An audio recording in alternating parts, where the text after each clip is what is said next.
everyone, I'm Emma, this is Emma Rosen Books. I am going to do a book review for you today. I am painting my daughter's room. She wants a mermaid bedroom, so I'm just doing like the last little bit, and it's not drying, the coats aren't drying, so I'm kind of, while I'm waiting for the first coat to dry, I've been doing a few worky bits, sorting out the pre-orders of my books at last, and I thought I'd film a video for you. So, the book that I want to review is Eleanor Oliphant is Completely Fine. Sorry, I've got painty fingernails still. So this is one of the reads from my book club that I'm in. I've talked about it before. It's just like a group of mum friends, and we all get together with the kids, and the kids all play, and we have a book or two that we read, but actually we don't focus too much on.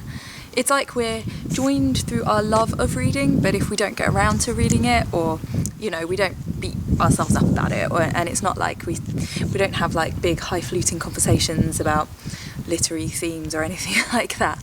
It's just, did you like the book, and what did you think of the plot? And, you know, we really don't talk about it that much. But anyway, this is our book this month. So I started out reading this book, really enjoying it, to the point where I kept saying to my husband, oh, this book is so good. I'd been wanting to read it for ages because I'd seen it around a bit on Bookstagram and on YouTube as well. So I was quite excited for it because there seems to be a lot of hype. And initially, I was really loving the character of Eleanor. Oh, I'll start out with the blurb. Eleanor Oliphant lives a simple life. She wears the same clothes to work every day, eats the same meal deal for lunch every day, and buys the same 2 bottles of vodka to drink every weekend. Eleanor Oliphant is happy. Nothing is missing from her carefully timetabled life, except, sometimes, everything. One simple act of kindness is about to shatter the walls Eleanor has built around herself. Now she must learn to navigate the world, how to navigate the world that everyone else seems to take for granted, while searching for the courage to face the dark corners she's avoided all her life. Change can be good, change can be bad, but surely any change is better than fine. I loved the way that her life before, her kind of routine life, was described. I really enjoyed the character. I thought she was fascinating. I was really into it at that point. And as things started to change, I was also enjoying it. I saw all of the plot twists and turns miles before they happened. The foreshadowing of anything that happened in the book was quite clumsy. Well, maybe not clumsy. That's an unkind word. Just obvious, I think. As soon as something was hinted at, it was like, oh, okay, I see where this is going. But I was fine with that. I was still really enjoying it. As I got near the end of the book, I started to get really, really bored about the last 50 pages. And then when I finished it, I was like, oh. And I had really enjoyed the beginning of it, so it's really disappointing.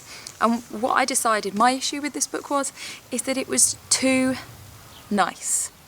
Like, yeah, I love this character, and yeah, I wanted things to work out for her, but life is not that simple. And sure, there'd be people who say, you know, like, it wasn't, things are hardly perfect for Eleanor, and she has to deal with some stuff, but there was just lots of things that happened that were too nice. And things like, I felt like her work colleagues, who were unkind in the first part of the book, suddenly became so, like, impressed and really liked Eleanor, and I think just things turned out too well, and people were too lovely in it. I do like to believe the best in people, and it's nice to have a happy ending, but it just lacked a certain three-dimensional thing. Like, things don't go that well. And I also think that some of the things that Eleanor did to change her life were superficial, like around her appearance, and some of those were interesting, but,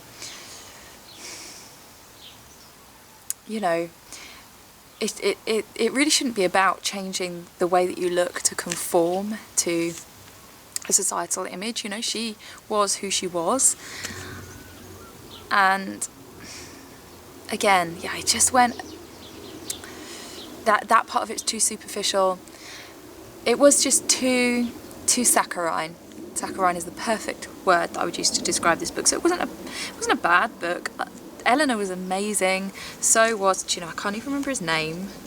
the guy in it. Isn't it bad that I can't remember? He must be in here. Raymond. Raymond's character was great too. It just, yeah, too sweet, too neat, a little bit too superficial, but it's a shame. Anyway, still, you know, a good book. Give it a go. It's part of the Radio 2 book club. It's got loads and loads of really good reviews, but that was my personal feelings on it. I would give it 3.5 stars, I'm gonna say. So anyway, leave me a comment if you've read this or you want to read it. Please like, please subscribe, and I will see you all again soon for my next one. Bye!